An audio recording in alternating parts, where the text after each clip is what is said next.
Bonjour, c'est moi Carmen et vous regardez un digest vidéo dans laquelle nous racontons les événements importants dans l'histoire du développement du transport à courte et la société Sky World Community au cours des dernières semaines. Dans cet épisode, vous apprendrez le centre d'essai de la technologie à courte de Sharjah a accueilli les fonctionnaires et les entrepreneurs du Brésil. La société de développement du transport à courte a testé un nouveau système de porte. La ressource médiathèque World Construction Today a publié un article sur le transport à courte.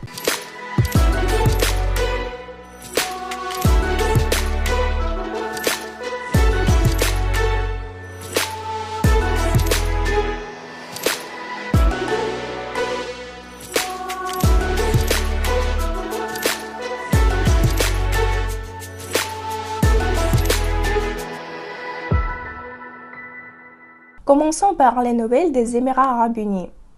Le centre d'essai de la technologie à courte à Sharjah a été visité par des fonctionnaires et des entrepreneurs du Brésil. D'ailleurs, c'est la troisième délégation de ce pays.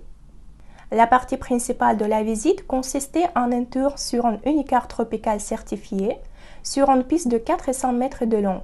Pendant que l'on attendait l'embarquement, les délégués ont été informés des types de l'estacade de rail à courte, des caractéristiques de différents modèles de transport et de la sécurité des passagers. Outre les solutions pour les passagers, les invités ont découvert les avantages de l'Unicon, qui est conçu pour transporter des conteneurs maritimes de 20 et 40 pieds. Les représentants de la mine de Caraas ont été les plus intéressés par le modèle. C'est l'un des plus grands gisements de minerais au monde. Les invités ont également visité une salle de contrôle et un pavillon de démonstration où était exposé un modèle de transport à grande vitesse, qui peut atteindre une vitesse de 500 km/h sur les lignes interurbaines et internationales. Pour rappel, le centre d'essai de Sharjah a déjà été visité par le premier astronaute brésilien et les membres de la mission de transport de ce côté-là. La rencontre avec la nouvelle délégation a confirmé une fois de plus que l'intérêt pour la technologie du transport à courte continue de croître. Et nous passons à la nouvelle suivante. Passons des Émirats arabes unis en Biélorussie.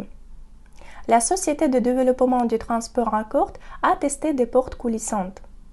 Pour ce faire, les spécialistes ont simulé des situations dans lesquelles un objet se coince entre les ouvrants.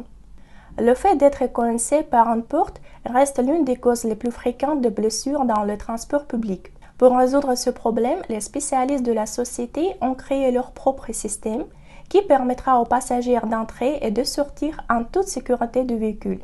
Les nouvelles portes sont équipées de capteurs grâce auxquels le système de transport intelligent peut surveiller l'environnement de la gare et détecter les obstacles. Cela permet de s'assurer que les ouvrants sont touchés avec le moins de force possible afin de ne pas endommager la personne ou ses biens. Par exemple, si vous placez une pomme, un sac ou un téléphone portable entre les portes, tout restera intact lorsque les portes seront fermées. Mais si vous effectuez la même expérience dans le métro, il est peu probable d'éviter les dommages. Ce sont des détails comme ceux-ci qui font du transport à courte le moyen le plus efficace et le plus sûr de se déplacer.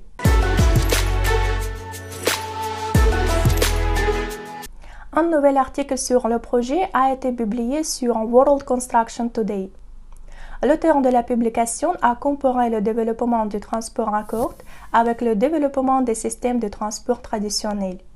Le journaliste a donné plusieurs exemples dans l'histoire de personnes ne croyant pas au succès des voitures privées, du transport aérien et du train à grande vitesse. Au fil du temps, cependant, ces modes de transport sont devenus une partie intégrante de la logistique moderne. Selon l'auteur, le même avenir attend le transport à courte. Au début, de nombreuses personnes étaient sceptiques quant au projet, mais en l'espace de 7 ans, la société de transport à courte a créé 12 modèles fonctionnels et a commencé à construire des centres d'essai aux Émirats arabes unis et en Biélorussie, où chacun peut tester la technologie dans la pratique. Aujourd'hui, le projet continue de se développer.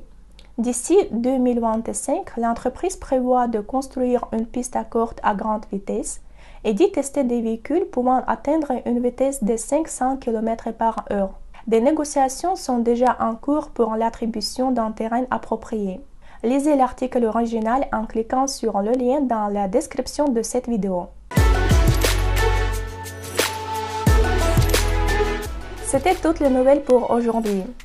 Abonnez-vous à la chaîne YouTube SVT et activez les notifications pour ne pas manquer les prochains épisodes du Digest Vidéo. Au revoir!